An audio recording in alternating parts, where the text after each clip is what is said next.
Alors j'ai abandonné la musique à l'époque. Comment ça se fait? Comment ça se fait que tu aies arrêté pendant un certain nombre, pas mal d'années? Tu as arrêté pendant 15 ans quasiment? J'ai arrêté en 52 et j'ai repris en 67, oui, pendant 15 ans. Bon,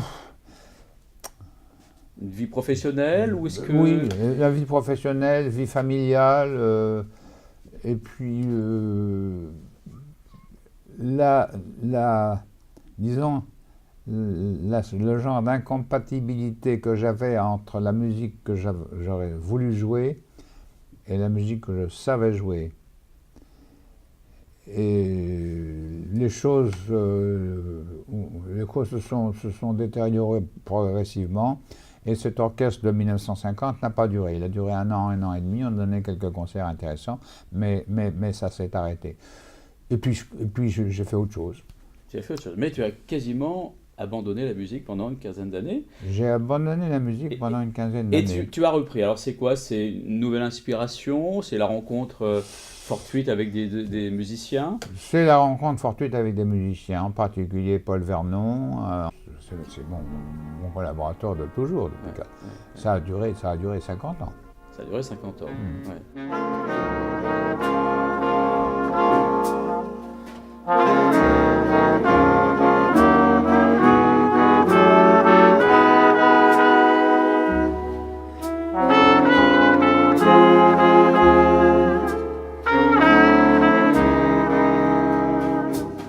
Alors moi, la première fois que je suis venu ici, je m'attendais, excuse-moi, à trouver un piano ancien, un piano de famille.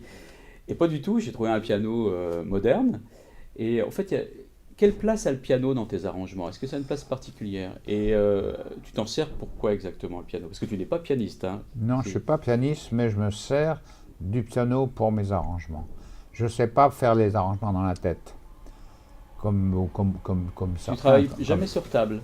Non, je ne sais pas faire. D'accord. Je ne sais pas faire, je fais tous mes arrangements au piano,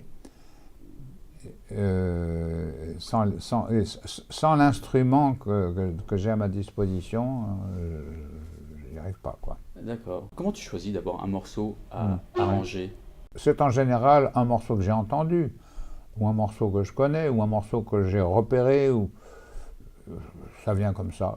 Tout d'un coup, je me suis mis à le chanter, je me mets à le chanter, et puis j'entends l'arrangement qui commence à se...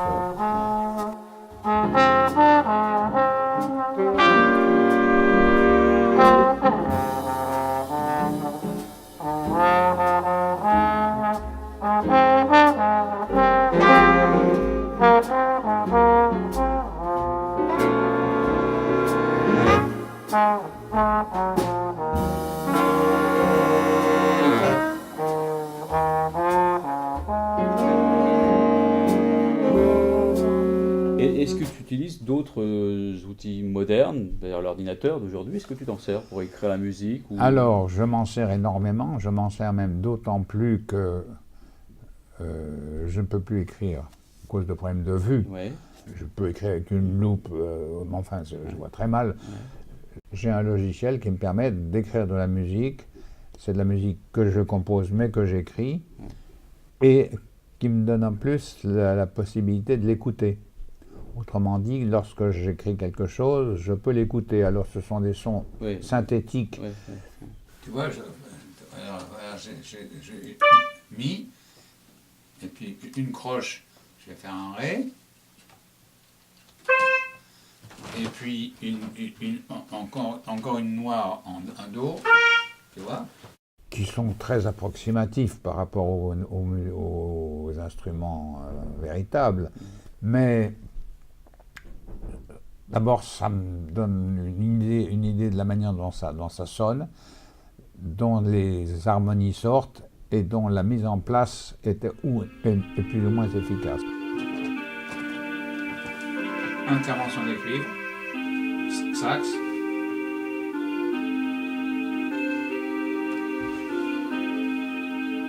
L'ordinateur me sert d'outil d'écriture alors que je ne peux plus écrire à la main.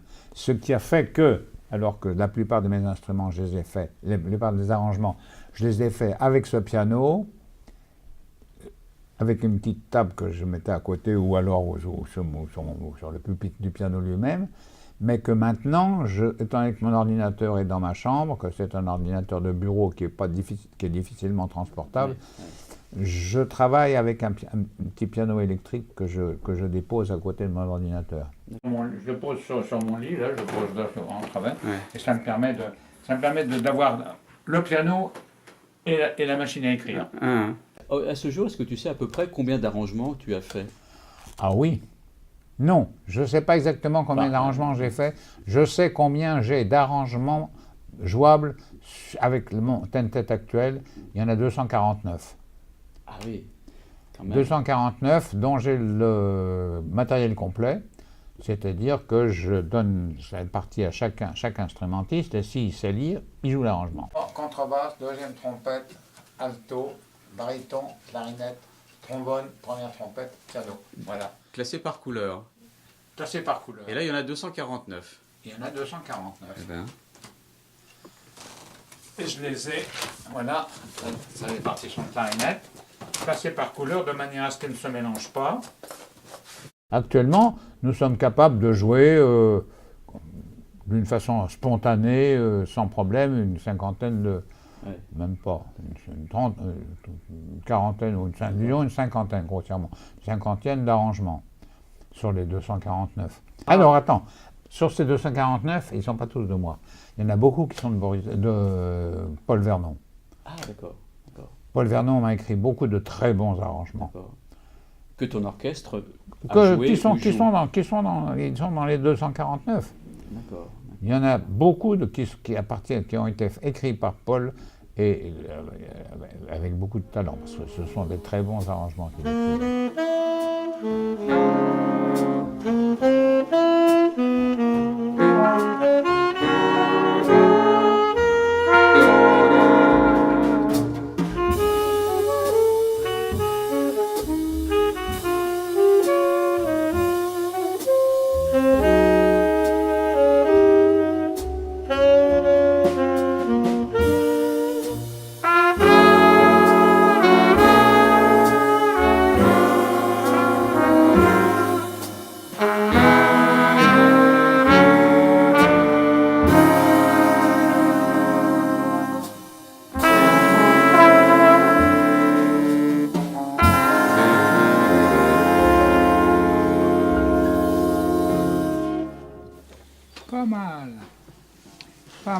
Pas mal. Je reviens à l'orchestration et les arrangements, c'est quand même quelque chose de très particulier, l'art de combiner les sonorités. Et on voit que c'est venu très très jeune finalement. Et comment tu as affiné ta technique d'arrangement, si on peut parler de technique d'arrangement? Écoute, d'abord dans ces arrangements, il y a beaucoup de repiquage d'arrangements existants. Repiquage plus ou moins fidèle, plus ou moins précis, mais il y a les repiquages intégraux. C'est-à-dire que tu as écouté, tu as retranscrit, et puis après tu as fait tes propres arrangements. Exactement. Avec toutes ces techniques acquises finalement, un peu comme la clarinette, j'ai l'impression. En imitant. En imitant. Oui.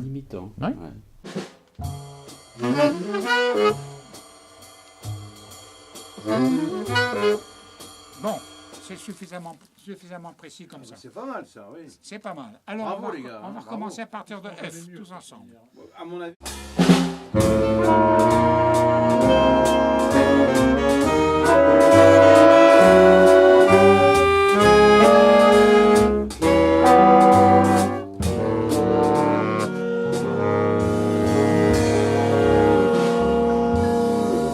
Eh ben voilà, on a triomphé des difficultés.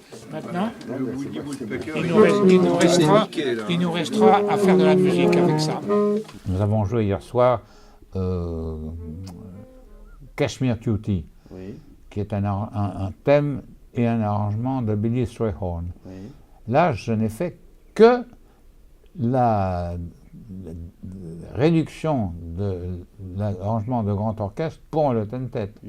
Parce que grâce à Claude Carrière, je me suis procuré le matériel complet de cette œuvre de Billy Strayhorn.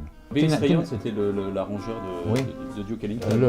L'alter ego, un énorme compositeur aussi. C'est un thème qui n'a été jamais joué par Ellington et qui a été retrouvé, semble-t-il, dans les documents à la mort de Billy Strayhorn. Et je me suis procuré, grâce à Claude Carrière, le matériel complet pour grand orchestre, avec 5 trompettes, 4 trompettes, 5 sax, 3 ou 4 trombones, c'est-à-dire. Et je me suis borné à faire la réduction pour le ten-tet. Mais en réalité, c'est un arrangement qui est de moi, bien sûr. C'est moi qui ai écrit l'arrangement. Mais c'est un arrangement qui, à l'origine, est un arrangement de Billy Strayhorn.